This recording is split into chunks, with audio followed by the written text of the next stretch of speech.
अस्सलाम वालेकुम स्टूडेंट्स, उम्मीद करते हैं आप सभी बिल्कुल खैरियत से होंगे। स्टूडेंट्स, आज हम इको 6 12 के लेसन नंबर 29 और 30 को देखेंगे। हमने दो लेक्चर्स जो है वो एक ही लेक्चर में जो है मैं आपको कवर करवाऊंगी। अगर आप चैनल पर नहीं हो तो प्लीज़ चैनल को सब्सक्राइब कीजिए, वीडियो को लाइक और शेयर ज़रूर कीजिएगा। ठीक है, जो आज हमने पढ़ना है वो पॉइंट हमारे पास है पॉपुलेशन पॉलिसी ऑफ पाकिस्तान, यानी पाकिस्तान की जो पॉपुलेशन पॉलिसी है उसके बारे में हम देखेंगे कि कैसे जो है वो पाकिस्तान की पॉलिसीज़ बनाई जाती हैं एज फॉर पॉपुलेशन। चलते हैं हम अपने टॉपिक नंबर 131 की तरफ। जी स्टूडेंट्स, अब जो है वो हमारे पास लेक्चर नंबर जो है वो 29 है। ये topic number 131 population policy of Pakistan. तो इसमें हम पढ़ेंगे कि main points of population policy according to official documents are given below. कुछ हमारे पास जो है वो उसके ऑफिशियली डॉक्यूमेंट्स के दो गिवन है।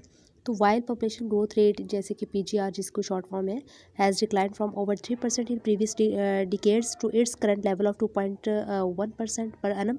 Pakistan still has an unacceptably high rate of growth compare to other developing countries. Therefore, the government of Pakistan is attaching the highest priority to the lowering of the population growth rate (PGR) from its current level to 1.9% per annum by the year 2004 and to reaching replacement level of fertility by the year 2020. अच्छा, इसमें जो है ये जो पाकिस्तान की population policy के बारे में है। ठीक है, पाकिस्तान की पॉपुलेशन पॉलिसी के मेन पॉइंट्स यहाँ पे हैं। वो कहते हैं कि पाकिस्तान की जो पॉपुलेशन ग्रोथ रेट जो है पीजीआर मीन 3% से जो है वो कम होकर 2.1% पर एनम हो गई है। ठीक है, लेकिन ये अभी भी जो है वो दूसरी डेवलपिंग कंट्रीज़ के मुकाबले में बहुत ज़्यादा है। इसलिए पाकिस्तान की जो गवर्नमेंट है वो पॉपुलेशन ग्रोथ रेट को 1.9% से कम करके 1.3% पर एनम तक जो है वो 2020 तक जो है पहुँचाने का टारगेट रखा हुआ है उन्होंने। ठीक है, यानी क्योंकि जो हमारे पास 2.1% जो बनी थी 3.3% से कम होकर 2.1 भी बनी थी, तो वो भी दूसरे कंट्रीज से बहुत ज़्यादा थी। सो इसलिए पाकिस्तान की गवर्नमेंट ने कहा कि 1.9 से लेके कम करके 1.3% तक जो है वो हम 2020 तक इसको पहुँचाने का टारगेट करेंगे। ठीक है, उन्होंने ये टारगेट दिया था। उसके बाद हमारे पास पॉपुलेशन की जो है वो पाकिस्तान की पॉपुलेशन पॉलिसी के कुछ मेन गोल्स भी हैं, उनको भी हम ज़रा देखेंगे। वो कहते हैं कि main goals of population policy of Pakistan attain a reduction in fertility through improvement in access and quality of reproductive health services, reduce population momentum through a delay in the first birth, changing spacing patterns and reduction in family size desires, reduce population growth rate from 1.9% per annum in 2004 to 1.3% per annum by the year 2020.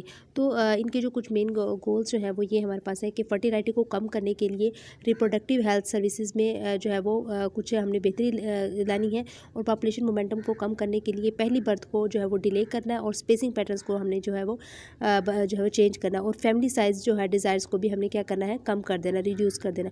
तो population growth rate को 1.9% से कम करके हम 1.3% per annum तक जो है 2020 तक पहुँचाना है हमने।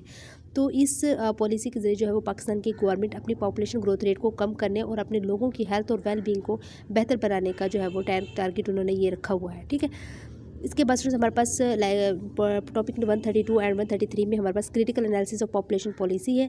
इसमें हम देखेंगे कि according to planning commission annual plan 2017-18 there is a strong negative relationship between population growth and economic development. Policy makers also believe that large population is the reason of poverty. It creates जो है वो pressure of resources. Are developed countries have control their population and attain replacement level.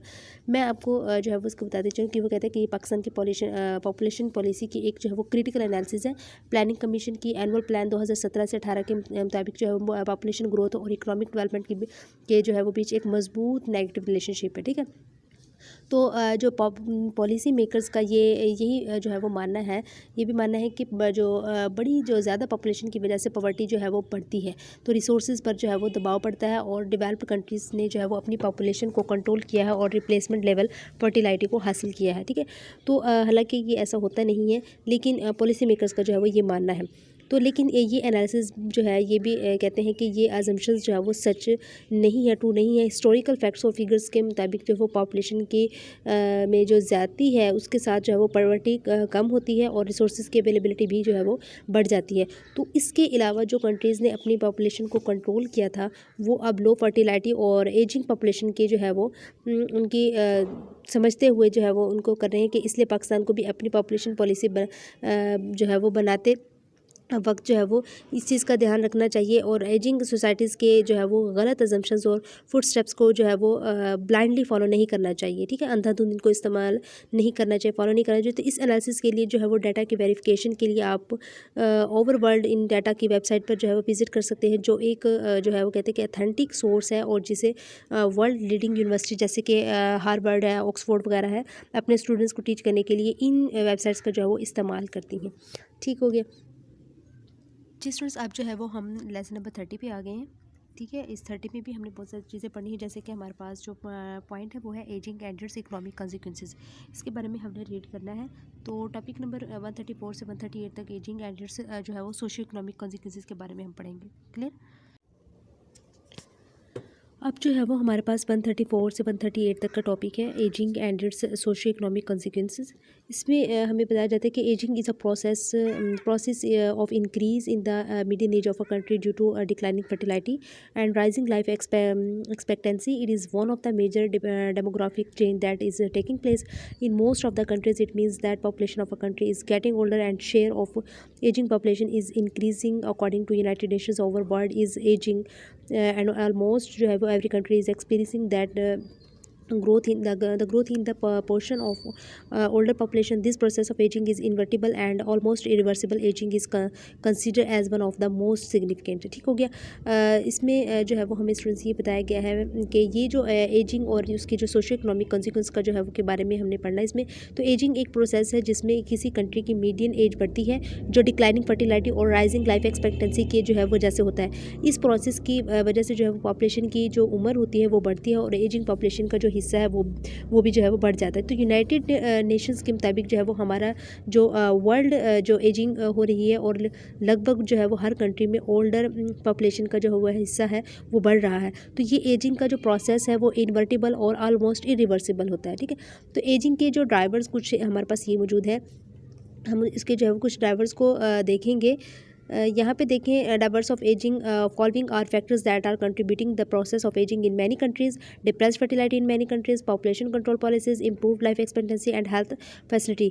तो इसमें जो हमारे कुछ जो drivers हैं वो ये हैं कि डिप्रेस्ड फर्टिलिटी है कंट्रीज़ में, पॉपुलेशन कंट्रोल पॉलिसीज़ हैं, इंप्रूव लाइफ एक्सपेक्टेंसी और हेल्थ फैसिलिटीज़ हैं। इसके बाद हमारे पास कुछ जो है वो सोशो इकोनॉमिक कॉन्सिक्वेंस के जो है हमारे पास कुछ पॉइंट्स हैं, उनको हम देखेंगे। इनमें जो हमें बताया गया है, पहला पॉइंट में ये है कि लॉनलीनेस जो है वो बढ़ रही है हमारी। दूसरे पॉइंट में कहते हैं कि होपलेसनेस जो है वो प्रीवेल्स एजिंग जो है वो सोसाइटीज़ में जो है जहाँ यंग चिल्ड्रन नहीं है, ठीक हो गया। तीसरे पॉइंट में हमें बताया गया कि एजड लोगों को बिहेवियर्स यंग लोगों से अलग है।